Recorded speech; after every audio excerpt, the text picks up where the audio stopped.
This year's matric class may not be writing its final exams under the spectre of COVID-19, but load shedding and other issues are still requiring more attention this year in order to make sure that these teenagers mainly get through the process as smoothly as possible. But even if they do receive the desired certificate, are they really prepared for the demands of a tertiary education? Let's speak now to Dr. Lehasa Moloi, who's an education expert. Dr. Moloi, a very good afternoon to you. Thank you for your time today, sir. First things first, we've been talking today across the programs, even on other platforms, about how load shedding and the COVID-19 pandemic have piled so much pressure and unexpected circumstances on this cohort of grade 12s. But I have to wonder if we are perhaps not making too much of it, exaggerating what they've faced. Well, yes, first of all, I appreciate the opportunity also to add my voice to express my well wishes to the 2022 matriculants as they embark on their examinations. It is very significant time which will definitely pave their path to the process of shaping up their future. And having to speak to the critical challenge of load shedding and electricity, which is not just about the education sector, but rather it is an expression of a political turmoil that expresses the state in which the country is at. And so it is actually a real problem which is even affecting businesses, chasing the investors away. It is part and parcel of other series of the dilemmas into the neo-apartheid South Africa that is beginning to show the cracks of the state that is led by the ANC and how it is actually performing. So in a way, it is without a doubt that indeed, in the times when we are also talking about advancing the fourth industrial revolution, the tools and the energy that is basically needed to advance this program, to assist in education, it is actually performing very bad, and it is actually turning the country into a laughingstock. Yes, indeed, load shedding do have a direct impact for the students to learn. In the last 5 years or so, when you look at the matric pass rate, it's remained above the 76% average, shall we say. Last year was 76.4% for 2021. Is that metric, because there's debate around that, is that how we should measure how well we're doing? Yes, I know we talk about bachelor passes, but the reality is it's one thing to push for bachelor passes, but not every child is a distinction pupil or even a university entrant pass, just naturally. I think that is very important. In fact, it will lead to the bigger question of whether should we regard universities as places where the mass of students post-matric should go to such spaces, or should we look elsewhere at the TVET colleges so that we also deeply reflect on whether should the students really post-matric really have to go directly to the university and deal with abstractions when all they want are the basic courses that can enable them to have courses that leads them to the market.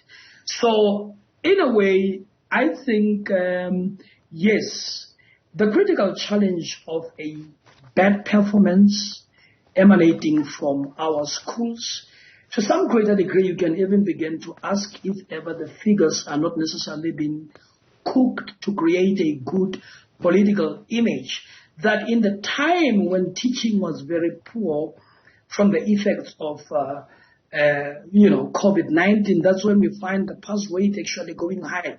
When the opportunity of teachers having a contact session with their students were low, that's when we saw the pass rates basically going high. So sometimes we But could it not be argued, understand. Sir?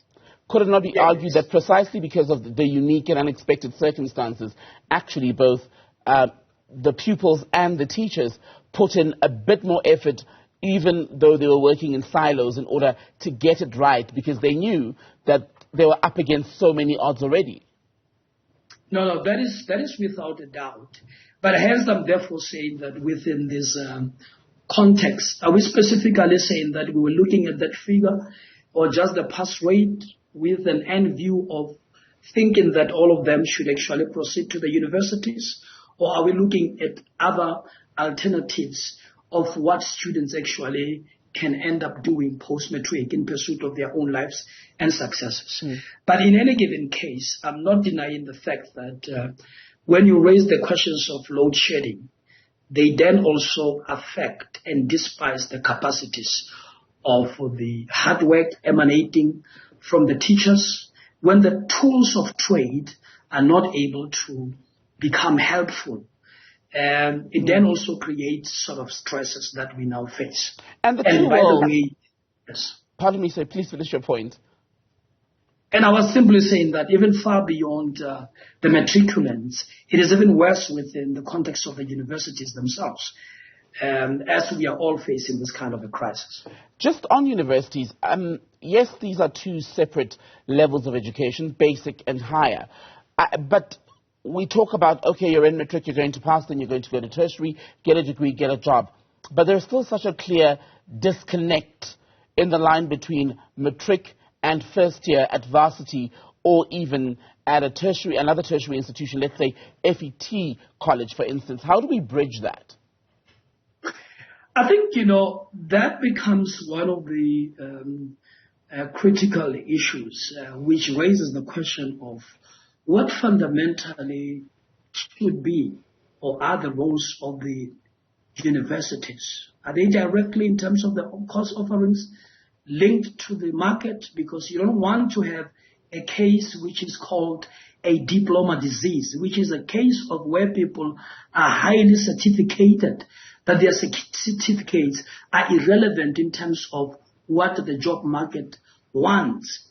So at that level, for me, this is where some then will begin to talk about the significance of a gap year, where students immediately after passing need to take a slight pause so that they reflect on the relevance of that which they want to do, if it is genuinely what they are basically projecting. So I think for me, yes, we need to definitely reflect on that. In particular, also on the question of the relevance and the significance as the students are seeking to build their lives. One also get to think about the effects of the COVID-19 pandemic and how many companies had to change their own models. Are university qualifications or the qualifications in the TVET able to adjust themselves, to recalculate, to understand the market trends?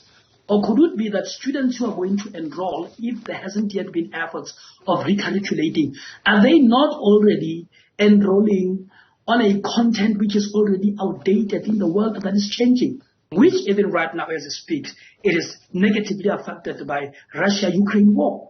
How much of the changes that are taking place are reflected in the universities? So I think students need to begin to think very clearly, because universities themselves are at the center of preaching decolonize knowledge. Let our students go and buy the colonially packaged knowledge, which is still irrelevant to the present world. So those are critical questions to which I say it may be important before they commit the funds of their parents that they deeply reflect.